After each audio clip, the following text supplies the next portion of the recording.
Hello bachcho, let's read the given question. The question says a 2 kg projectile is fired with initial velocity components Vox 30 meter per second, it is Ox, and Voy, that is 40 meter per second, from a point on the earth's surface. Neglecting any effects due to air resistance, how much work was done in firing the projectile? Option A 900 joule, option B 2500 joule, option C 1600 joule, option D 4900 joule.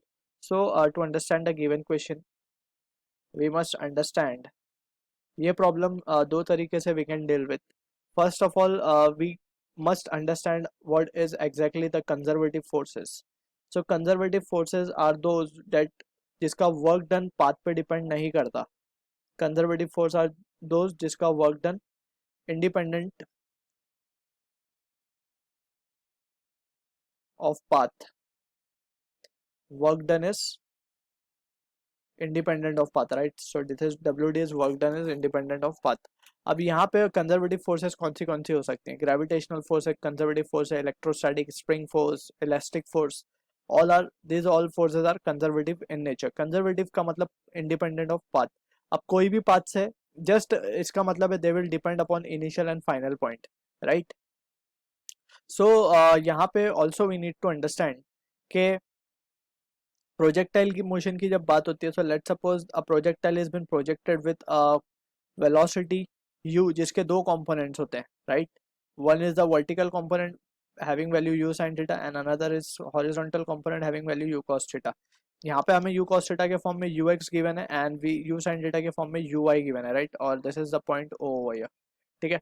सो इसी को हम क्या कह देते हैं? Let's say this is uoy and this is uox, ठीक है ना. अब यहाँ से जब ये प्रोजेक्टाइल फॉर्म में जाएगा, so we can clearly see at maximum height only the velocity component it will be having is uox. vertical component इसका 0 हो जाता है at maximum height, ठीक है.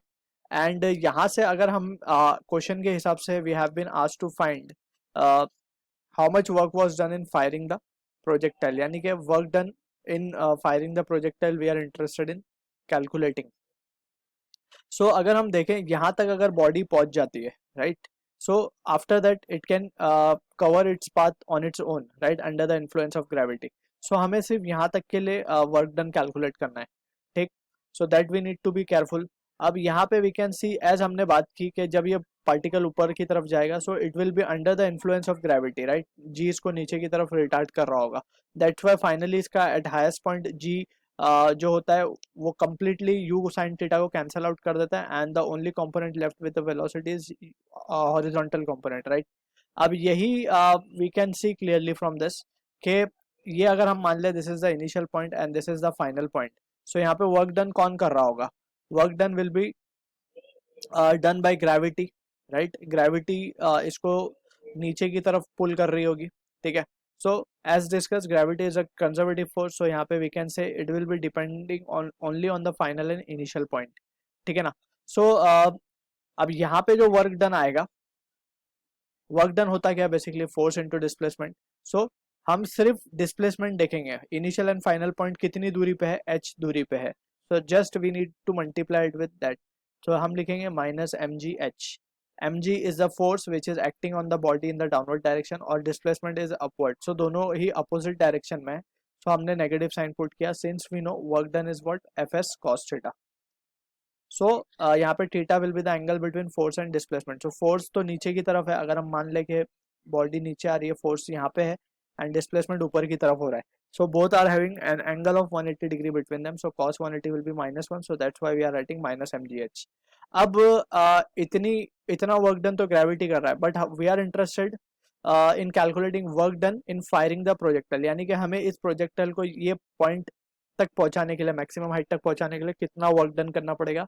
That will be opposite to that of minus mgh, right. So we can write work done will be equals to mgh. I hope ये चीज clear हो गई होगी कि माइनस mgh और यहाँ पे जस्ट हम mgh ले रहे हैं because this is work done by gravity and this is work done against gravity, right. So इतना ही वर्क डन हमें ग्रेविटी के अगेंस्ट करना पड़ेगा so that we can easily project the projectile up to point f. So from this we can say now यहाँ पे work done की value क्या लिख सकते हैं हम? m तो 2 है, g को हम 9.8 ले लेते हैं, ठीक है। h की वैल्यू we can take it as to be, h हमें चाहिए, अब h हमें कैलकुलेट करना होगा, h हमारे पास है नहीं, so from this we can say h को हम क्या लिख पाएंगे, this can be calculated using kinematical equation that is v square equals to u square plus 2gs। यहाँ पे इंस्टेड ऑफ एक्सेलरेशन हम ले रहे हैं एक्सेलरेशन ड्यू टू ग्रेविटी, क्योंकि एक्सेलरेशन यहाँ पे कौन प्रोवाइड कर रहा है, दैट इज g। अब हम यहाँ पे देख रहे हैं कि फाइनल वर्टिकल कंपोनेंट जो है स्पीड का वो जीरो हो जाएगा यहाँ पे, only the final component will be left, initial component will be there, and minus of 2gs। Minus क्यों ले रहे हैं, क्योंकि ग्रेविटी नीचे डिस्प्लेसमेंट ऊपर की तरफ है। तो यहाँ से हम क्या कह सकते हैं, जो s आएगा that is h over here will be equals to u square by 2g। अब u स्क्वायर अगर हम देखें अलॉन्ग वर्टिकल इज 40, सो 40 का स्क्वायर अगर हम कर देंगे सो हो जाएगा 1600 divide by 2 into 9.8। So this is the value of h। अगर ये वैल्यू अब हम सब्सटीट्यूट कर दें यहाँ पे, राइट, सो ये वैल्यू अगर हम वहाँ सब्सटीट्यूट कर दें तो हम क्या लिख सकेंगे, 1600 2 इंटू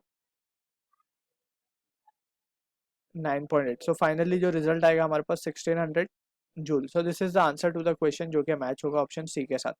सो यहाँ पे हम देख सकते हैं कंजर्वेटिव फोर्स की वजह से चीज़ें काफ़ी आसान हो जाती हैं, just we need to focus on the initial and final point.